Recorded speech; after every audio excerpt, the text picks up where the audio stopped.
Salut à tous les passionnés d'histoire. Aujourd'hui, nous plongeons dans la vie inspirante de Thomas Sankara, leader révolutionnaire du Burkina Faso. Né le 21 décembre 1949, le parcours de Sankara est tout simplement remarquable. Jeune officier militaire, Sankara a rapidement démontré ses qualités de leader et son sens aigu de la justice. En 1983, à seulement 33 ans, il devient président du Burkina Faso à la suite d'un coup d'État populaire. Mais ce n'était pas n'importe quelle prise de pouvoir, c'était l'aube d'une nouvelle ère. Sankara était un homme visionnaire.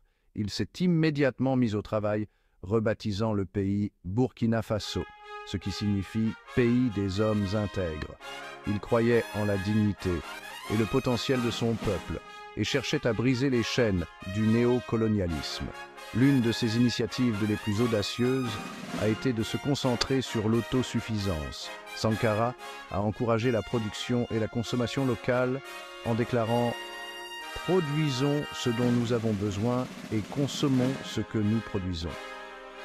Sous sa direction, le Burkina Faso a connu une augmentation significative de la production agricole, devenant ainsi un pays plus autonome.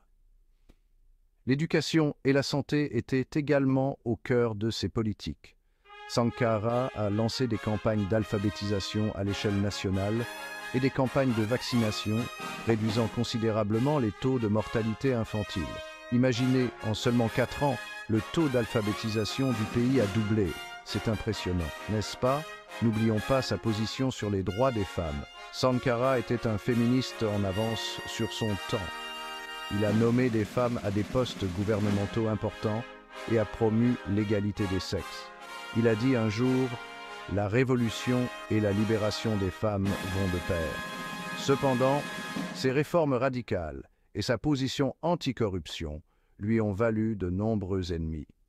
Tragiquement, le 15 octobre 1987, Sankara est assassiné lors d'un coup d'État mené par son ancien ami proche, Blaise Compaoré. Sa mort a été une grande perte, mais son héritage perdure. La vie de Thomas Sankara nous rappelle le pouvoir d'un leadership visionnaire et l'impact durable de la lutte pour la justice et l'égalité. Son histoire est une lueur d'espoir et un appel à l'action pour tous ceux qui aspirent à un monde meilleur. Alors, la prochaine fois que vous penserez à de grands leaders, souvenez-vous de Thomas Sankara, l'homme qui a osé rêver d'un avenir meilleur pour son peuple. Merci d'avoir regardé et n'oubliez pas de vous abonner pour d'autres récits historiques inspirants.